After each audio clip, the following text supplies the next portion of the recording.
Hello everyone, in this video I am going to cover from question number 7 to question number 14 of chapter 12, exercise 12.3 from NCERT exemplar, chapter surface areas and volumes, class 10th. इससे पहले के जो 6 questions हैं और जो important examples हैं वो हमने अपनी प्रीवियस वीडियोस में कवर करी हैं. आप वहाँ से चेक करें. सैम्पल क्वेश्चंस बहुत इंपॉर्टेंट होते हैं, उनको भी एक बार ज़रूर देखें, सॉल्व करें. क्वेश्चन आप जितने खुद से सॉल्व करेंगे आपको चीज़ें उतनी ही अच्छे से क्लियर होंगी. तो अभी हम स्टार्ट करेंगे क्वेश्चन नंबर 7 से. चलिए स्टार्ट करते हैं. फर्स्ट क्वेश्चन है, 2 cones with the same base radius 8 cm and height 15 cm are joined together along their bases. Find the surface area of the shape so formed. उन्होंने बोला है 2 कोन हैं with the same base radius 8 centimetre and height 15 centimetre. दोनों की base radius और height जो है वो सेम है and joint together along their basis. उनको उनके बेसिस के अलोंग ज्वाइन किया है. This is question number 7. 2 cones are there, right. Base radius दोनों का सेम है और उनको उसके बेस के अलोंग ही ज्वाइन किया गया है. तो जो आपके पास फिगर बनेगी वो कुछ इस तरह से फिगर बनेगी. बेस रेडियस हमें और हाइट ये दोनों चीज़ें हमें गिवन है. तो उन्होंने हमें बोला है जो बेस रेडियस है वो 8 सेंटीमीटर है, radius is 8 centimetre and height is 15 centimetre of each, right. तो आपने बताना है find the surface area of the shape so formed. आपके पास जो शेप बनी है आपने उसका सरफेस एरिया फाइंड आउट करना है. तो अगर आप देखेंगे जब आप दोनों फेसेस को ज्वाइन करेंगे तो ये जो बीच वाला फेस है ये हिडन हो जाएगा. ये फेस आपको दिखेगा नहीं, ये जो सर्कल है ये आपको नहीं दिखेगा, है ना. तो आपके पास जो total surface area of the आएगा remaining solid,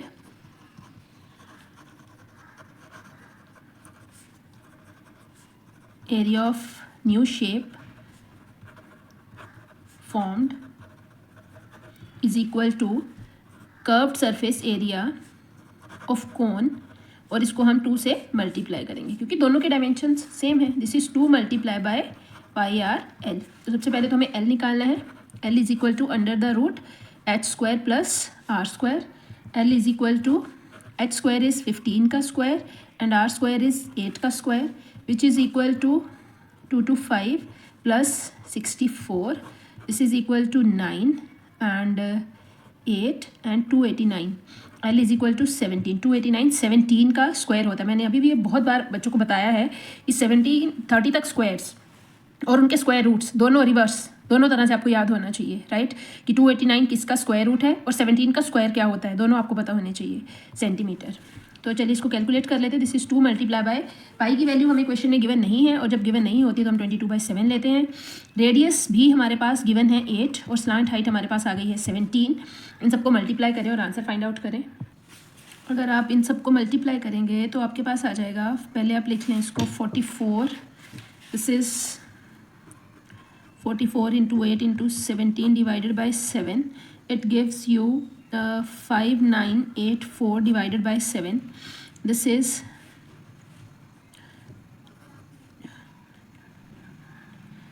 3 left. 7 5s are 35. Again 3 left. 7 4s are 28. 6 left. 0. This is 8 5. तो आप इसको राउंड ऑफ करके लिख लें, चाहे ऐसे ही रहने दें. This is centimetre square. हमें सरफेस एरिया निकालना था तो this is 854.85 centimetre square is the correct answer. चलिए नेक्स्ट करते हैं. Question number 8 is 2 solid cones A and B are placed in a cylindrical tube as shown in the figure. The ratio of their capacities are 2:1. Find the heights and the capacities of the cones. Also find the volume of the remaining portion of the cylinder. उन्होंने, अब ये वाला question भी board के paper में बहुत बार आया हुआ है. 2 solid cones A and B are placed in a cylindrical tube. 2 cones हैं, राइट. उनको इस तरह से प्लेस किया गया है. The ratio of their capacities are 2:1. ये ए कोन ले लेते हैं, ये बी कोन ले लेते हैं. दोनों की कैपेसिटीज़ की रेशो क्या है, 2:1. Find the Heights and the capacities of the cons. उन्होंने बोला है दोनों की हाइट भी निकालनी है और कोन्स की कैपेसिटी भी निकालनी है. Also find the volume of the remaining portion of the cylinder. और जो सिलेंडर का रिमेनिंग पोर्शन है आपने उसका वॉल्यूम भी फाइंड आउट करना है, राइट. तो चलिए स्टार्ट करते हैं. This is question number 7th, नहीं question number 8th. First of all we are having a cylinder. उसके बीच में इस तरह से 2 कोन्स प्लेस करे गए हैं. one is this one and one is this one. This is cone A and this is cone B. Volume of cone A is 2. Volume of cone B is given as 2:1. ये हमें given है. उसके बाद हमें और क्या given है, हमें इस पूरे की लेंथ गिवन है 21 centimetre. This is given 6 centimetre, right. चलिए स्टार्ट करते हैं. अब उन्होंने यहाँ पे बोला है कि जो दोनों कोन्स हैं ऑब्वियसली उनका रेडियस तो सेम ही है ना. अगर उनका डायमीटर 6 है तो रेडियस कितना आ जाएगा 3. बट उनकी जो रेशोज ऑफ देयर कैपेसिटीज़, मतलब दोनों के वॉल्यूम की रेशो 2:1 है. मतलब जो ए है उसका वॉल्यूम बी के 2 टाइम्स के बराबर है. तो आपने उनकी हाइट्स बतानी है कितनी होंगी. तो देखो कैसे करना है ये क्वेश्चन.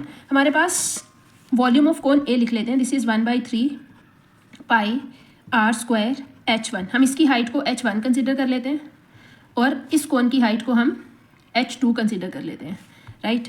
अब हमारे पास है this is h1 upon 1/3 pi are square h2 is equal to 2:1. ये आ गया हमारे पास. 1/3 पाई भी कट गया, रेडियस भी कट गया क्योंकि सेम है. तो हमारे पास h1 अपॉन h2 की रेशो आ गई 2:1. अगर आप देखो तो आपके पास यहाँ पे h1 प्लस h2 की लेंथ दे रखी है 21 सेंटीमीटर.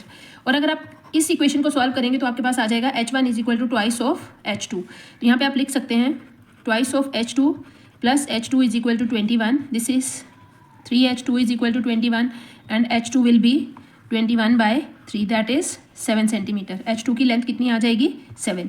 तो हमारे पास h1 कितना आ जाएगा 2h2 है ना ये. तो this is 2 multiply by 7 that is 14 centimetre. This is equal to 14 centimetre. हमारे पास दोनों की लेंथ आ गई. हम इसको रेशो की तरह भी कर सकते हैं. अगर आपको इस तरह से देखो इन दोनों की रेशो है 2:1 की. 2:1 की मतलब 21 के टोटल कितने हिस्से होंगे 3 पार्ट्स होंगे, जिसमें से 2 पार्ट्स इधर रहेंगे और 1 पार्ट इधर रहेगा. तो 21 के 3 हिस्से करोगे तो कितने कितने का एक हिस्सा बनेगा 7 का. तो 2 इधर रहेंगे तो ये 14 का है, ये 7 का है. अगर आपको रेशो बहुत क्लियर है तो आप रेशो से भी करें, उससे भी कोई दिक्कत नहीं है. दोनों तरह से किया जा सकता है. तो हमारे पास हाइट 1 भी आ गई और हाइट 2 भी आ गई. हाइट 1 हमारे पास है 7 सेंटीमीटर, हाइट 1 है हमारे पास 14 सेंटीमीटर एंड हाइट 2 है हमारे पास 7 सेंटीमीटर. अब इसके बाद नेक्स्ट पार्ट है. अब इस क्वेश्चन के नेक्स्ट पार्ट में उन्होंने बोला हुआ है find the capacities of the cone. आपने दोनों कोन्स की कैपेसिटी बतानी है, मतलब दोनों कोन का वॉल्यूम फाइंड आउट करना है. तो वॉल्यूम फाइंड आउट करने के लिए पहले फर्स्ट कोन का volume of cone A is equal to आ जाएगा हमारे पास 1/3 pi are square h1. This is 1/3 22/7. Radius हमारे पास है, radius is 14 and into 14 into 14 नहीं, हाइट है 14 ना हमारे पास, रेडियस तो 3 ही है. तो दिस इज़ हाइट हमने 14 लिख लिया. 3 इंटू 3 7 2s are 14 एंड 3 से 3 भी कट गया हमारे पास. This is 6 into 6 into 3 which gives us sorry calculation error है यहाँ पे. This is 44 into 3 which is equal to 132 centimetre square. Volume of cone बी निकाल लेते हैं. 1/3 pi are square h2. This is 1/3 22/7. Radius is 3 into 3 and height is 7. 7 से 7 cut जाएगा आपके पास, 3 से 3 भी कट जाएगा. This is 66 centimetre square. अब उसके बाद उन्होंने लास्ट क्वेश्चन पूछा हुआ है फाइंड द सरफेस एरिया और find the volume of the remaining portion of the cylinder. आपने volume of remaining portion of cylinder निकालना है. तो उसके लिए आप क्या करोगे, सिलेंडर के वॉल्यूम में से दोनों कोन के वॉल्यूम को माइनस कर दोगे. तो volume of remaining portion, volume of remaining portion of cylinder is equal to volume of cylinder minus volume of two cones. The volume of cylinder is pi r square, we can consider it as capital H पूरी height को, minus 1/3 pi r square h1 minus 1/3 pi are square h2. दोनों के cons का volume हमें cylinder के volume में से क्या करना है, माइनस करना है. तो आप इसमें से पाई आर स्क्वायर कॉमन निकाल सकते हैं. This is capital H is 21 minus this is h1, height of the first part, that is 14/3 minus 1/3, height of the second part is 7. इसको आप सॉल्व कर लें, पाई की वैल्यू आ जाएगी 22/7, रेडियस आपके पास है 3 3 ज़ा 9, दिस इज़ 21 माइनस 14/3 माइनस 7/3, तो इट गिव्स अस 22/7 इंटू 9. जब आप इसका एलसीएम लेंगे तो 3 आएगा, this is 3 into 6 minus 21, which gives us 22/7 into 9 into 42/3, 7 6 and 3 2s. This is 44 multiplied by 9, 9 4s 36, 3 left, 396 centimetre cubes इसका वॉल्यूम आ जाएगा. होप आपको ये वाला क्वेश्चन अच्छे से क्लियर हो गया होगा. तो चलिए नेक्स्ट क्वेश्चन करते हैं. Next okay, let's start with question number 9th. An ice cream cone full of ice cream having radius 5 cm and height 10 cm as shown in the figure 12.10. Calculate the volume of the ice cream provided that its 1/6 part is left unfilled with the ice cream. अब इस question में उन्होंने बोला है कि एक ice cream cone है. पहले आप इसका डायग्राम देखें. उन्होंने डायग्राम इस तरह से दे रखा है हमें, जिसमें ऊपर एक हेमिस्फीयर है और नीचे एक कोन है. पूरे आइसक्रीम जो पूरा कोन प्लस हेमिस्फीयर की जो हाइट दे रखी है वो 10 दे रखी है और रेडियस हमें 5 दे रखा है. उन्होंने बोला है कि इसका 1/6 पार्ट जो है वो अनफिल्ड है.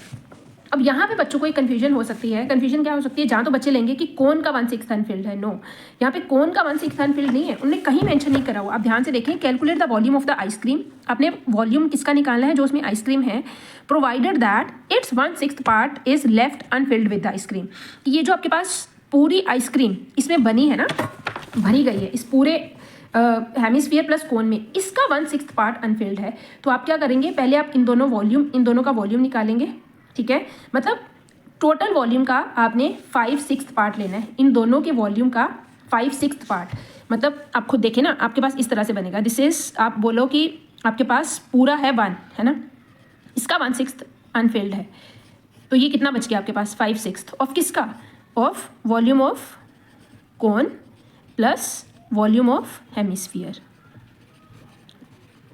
यहाँ पे आपने सिर्फ कोन के वॉल्यूम में से 1/6 माइनस नहीं करना, ना ही सिर्फ हेमिस्फीयर में से माइनस करना है. आपने दोनों के टोटल वॉल्यूम को ऐड करके उसमें से 1/6 माइनस करना है.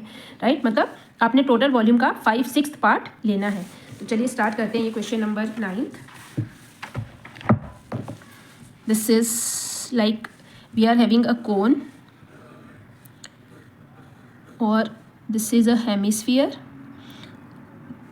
Entire height is given 10 cm and this one radius is given 5 cm. तो height of the cylindrical part will be 5 cm. उन्होंने बोला है कि इसका 1/6 पूरे का 1/6 पार्ट अनफिल्ड है. तो अब हम क्या निकालेंगे, volume of ice cream is equal to volume of cone plus volume of hemisphere, और इसका हमें कितना पार्ट लेना है, 5/6 पार्ट. या फिर आप इसको ऐसे भी लिख सकते हैं, 1 minus 1/6 part of volume of cone minus volume of hemisphere. मतलब आपको टोटल वॉल्यूम का 5/6 पार्ट देना है. राइट, तो this is 5/6. Volume of cone आपके पास होता है 1/3 pi are square H plus 4/3, hemisphere है तो 2/3 पाई आर क्यूब. अब इसमें से आपके पास जो कॉमन आ रहा है उसको आप बाहर निकालें. 5/6 आपके पास पाई कॉमन आ रहा है, आपके पास आर स्क्वायर, रेडियस तो दोनों पार्ट्स का सेम ही है तो आर स्क्वायर कॉमन आ जाएगा. यहाँ पे आपके पास बचेगा h प्लस 2r. राइट, और आपके पास यहाँ से 1/3 भी कॉमन आ रहा है, तो आप इसके डिवाइडेड बाय 1/3 भी निकाल लें. तो अब आपके पास है 5/6 multiply by 22/7 into radius is 25 divided by 3. Height आपके पास है सिलेंड्रिकल पार्ट की 5 प्लस 2 मल्टीप्लाई बाय 5. तो it gives us 5 multiply by 22 multiply by 25 divided by 21 into 6, और यहाँ पे आपके पास है 5 2 = 10 प्लस 5 15. तो यहाँ पे कटिंग हो जाएगी, 3 2 = 6, 3 5 = 15, 2 11. It gives us 55 into 125 divided by 21. इनको आप मल्टीप्लाई करें और 21 से डिवाइड करें. अगर आप इनको मल्टीप्लाई करेंगे तो आपके पास आएगा 6875, इसको 21 से डिवाइड करेंगे तो this is 327.4 centimetre cube volume था ना, तो आपके पास इतना वॉल्यूम आ जाएगा। बस आपने यहाँ पे एक चीज़ का क्वेश्चन में ध्यान रखना है, बस जो चीज़ इंपॉर्टेंट है, this is provided that it's 1/6 part is Anfield with ice cream, मतलब पूरे कोन के वॉल्यूम का 1/6, पूरे कोन और स्फीयर के वॉल्यूम को प्लस करके आपने उसका 1/6 पार्ट उसमें से माइनस करना है। टोटल फ्रैक्शन होती है 1 में से 1/6 माइनस करोगे तो आपके पास कितना आएगा, आपने इन दोनों के वॉल्यूम का 5/6 पार्ट लेना है, राइट। चलिए नेक्स्ट क्वेश्चन करते हैं। Marbles of diameter 1.4 centimeters are dropped into a cylindrical beaker of diameter 7 centimeter containing some water. Find the number of marbles that should be dropped into the beaker so that the water level rises by 5.6 centimeter. Again very important and very good question. उन्होंने बोला है कि एक beaker है, उसके अंदर एक cylindrical beaker है, राइट। हम एक बना लेते हैं पहले तो सिलेंडर।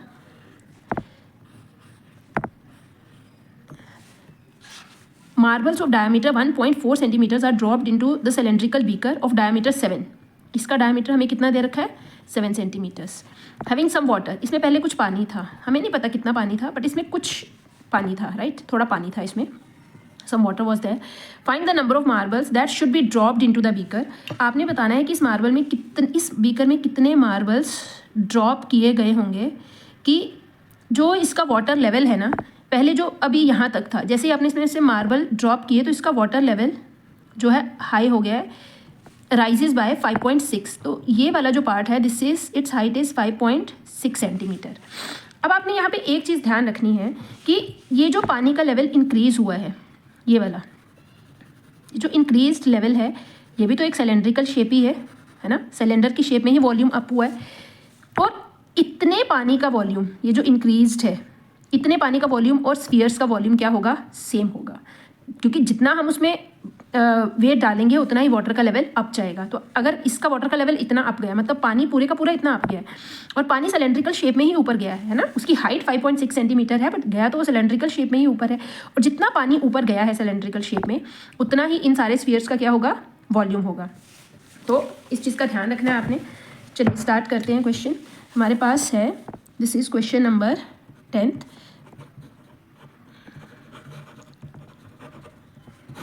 diameter is 7, तो radius will be 7/2 centimetre. Better not to change in decimals. अब हमारे पास उन्होंने बोला है for marble radius is 1.4 centimetre, no diameter is 1.4 centimetre, तो रेडियस विल बी 1/2 ऑफ 14/10, तो this is equal to 2 7s, that is 7/10 centimetre, right. अब हमारे पास according to question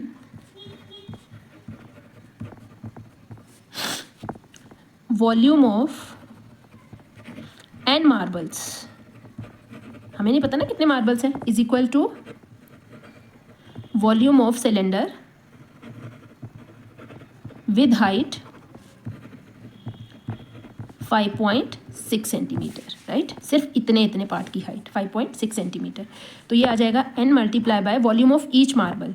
each marble is 4/3 pi r1 cube is equal to, this is cylinder का volume होता है पाई, हम इसको कैपिटल R ले लेते हैं, pi r² h।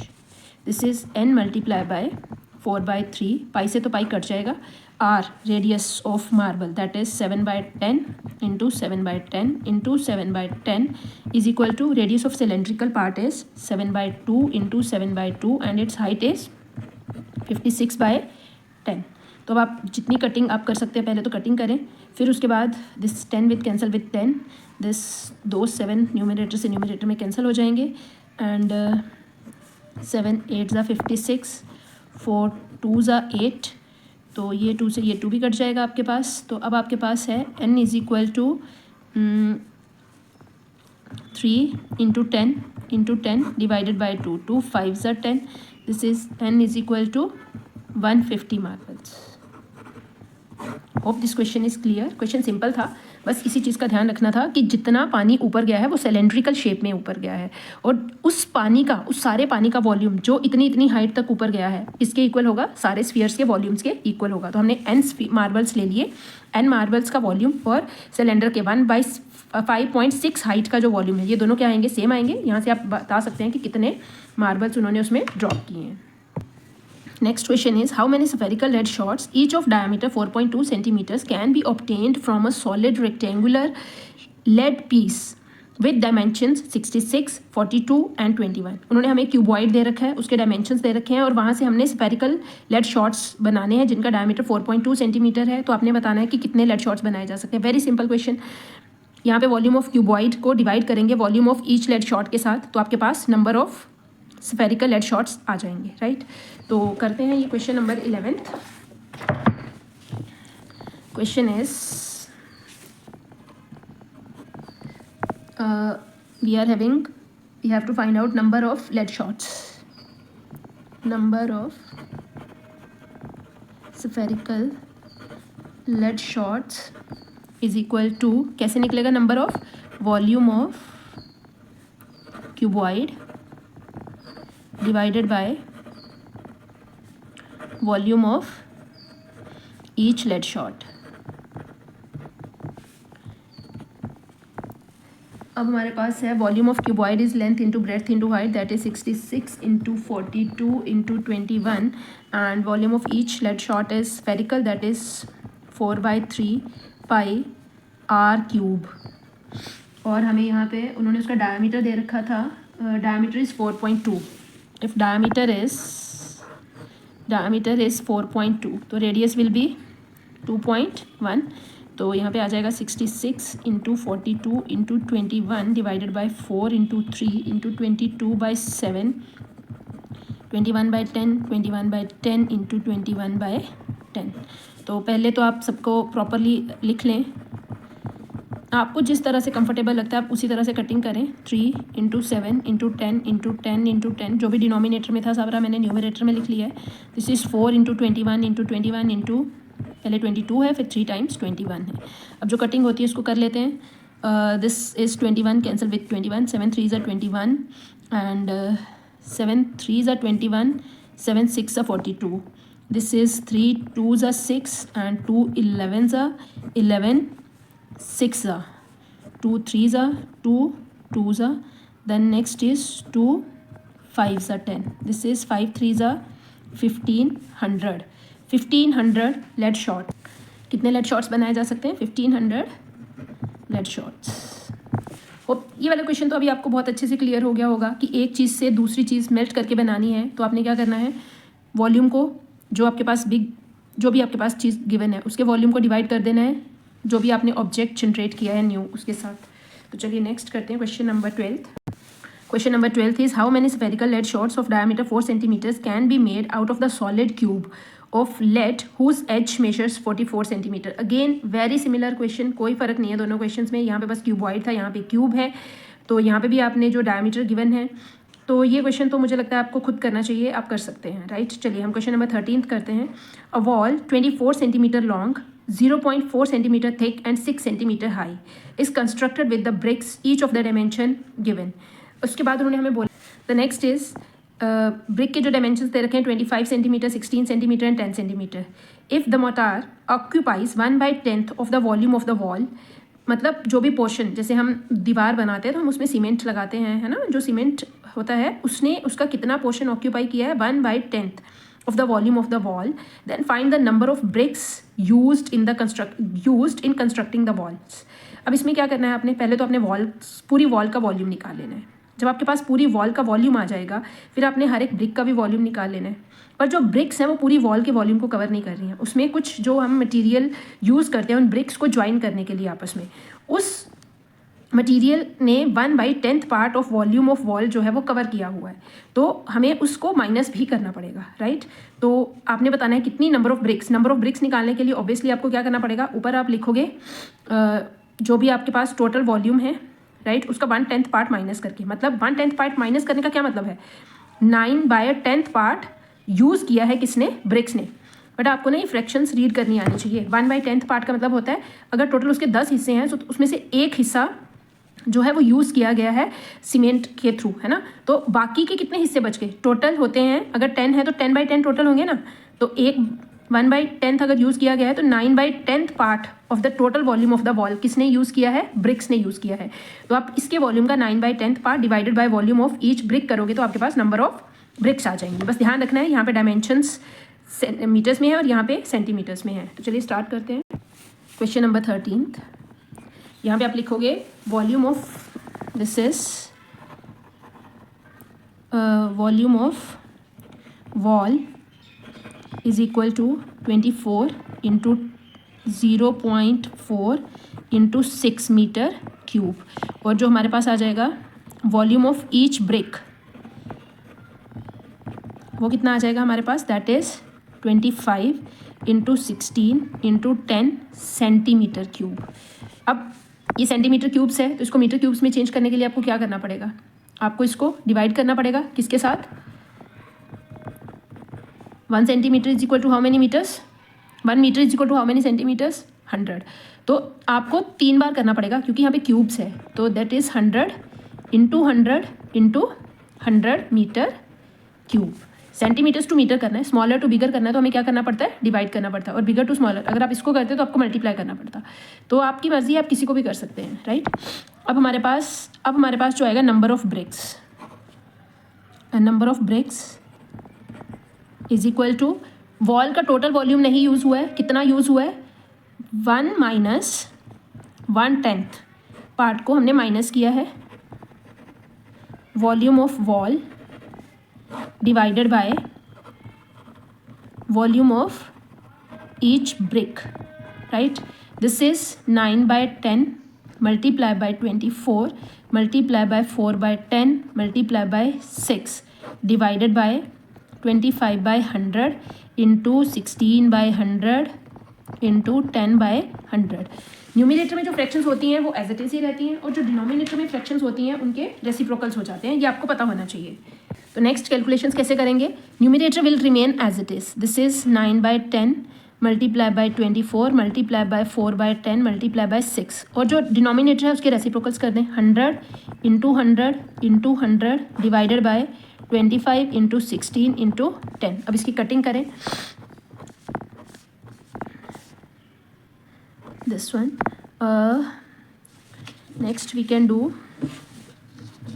25 4s are 100 and 4 4s are 16, 4 से 4 कट हो जाएगा। अब हमारे पास डिनोमिनेटर में कुछ भी नहीं बचा है, जो न्यूमिनेटर में है हमें उन्हीं को मल्टीप्लाई करना पड़ेगा। This is 9 into 24 into 6 multiply by 10, तो एक तो 0 आ जाएगा, दिस इज़ 240 मल्टीप्लाई बाय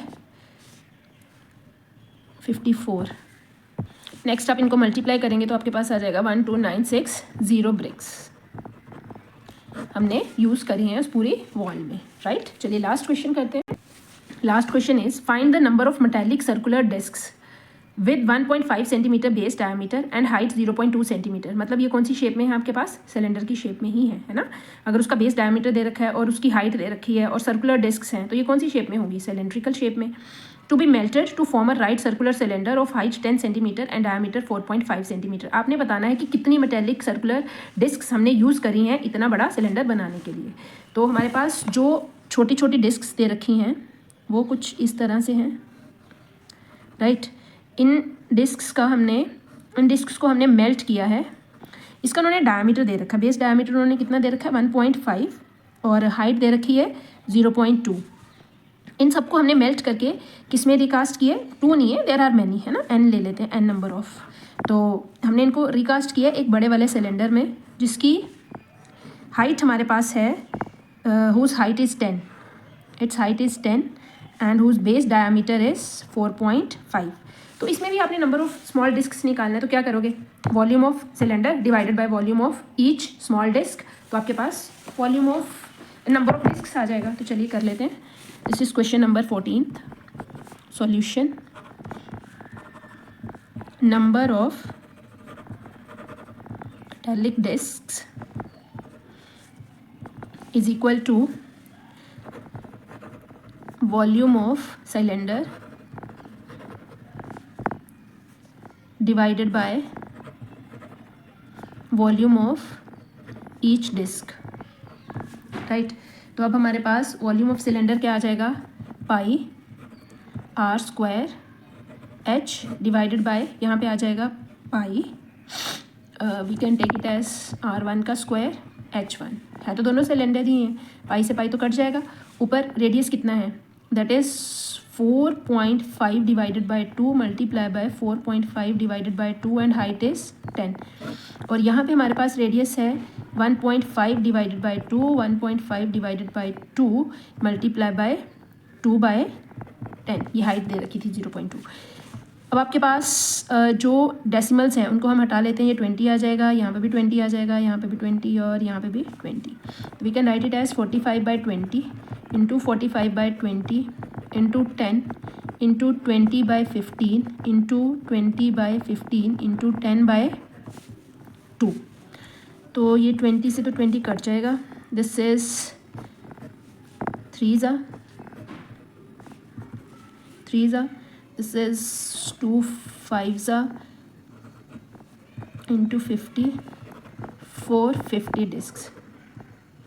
हमारे पास टोटल कितनी डिस्क्स आ जाएंगी, 450 discs. Hope it is clear, hope आपको ये एक्सरसाइज बहुत अच्छे से क्लियर होगी। बहुत ज़्यादा डिफिकल्ट भी नहीं है बट इजी भी नहीं है। अगर आप प्रैक्टिस करेंगे तो आपको बोर्ड के पेपर के क्वेश्चंस भी बहुत अच्छे से क्लियर हो जाएंगे। जब आप करोगे तो आपको वहाँ पे क्वेश्चंस जब हमने बहुत सारे क्वेश्चंस अपने हाथ से निकाले होते हैं ना बच्चे, तो हमें नए नए क्वेश्चंस का एक्सपोजर मिला होता है। हमारा जितना न्यू क्वेश्चंस के साथ एक्सपोजर होगा, हम उतने ही हमें बोर्ड का पेपर इजी लगेगा और हमें हर एक क्वेश्चन पे फंसना नहीं पड़ेगा। बहुत सारी चीज़ें आपको पहले से ही क्लियर होंगी, फॉर्मूलाज क्लियर होंगे। तो मेक श्योर कि आप अच्छे से हर एक क्वेश्चन की प्रैक्टिस करके जाएँ, स्पेशली NCERT एग्जाम्पलर और NCERT के, including examples and exercises. Thank you. अगर आपको कुछ भी समझ ना आया हो तो आप कमेंट में भी लिख सकते हैं। Thank you so much.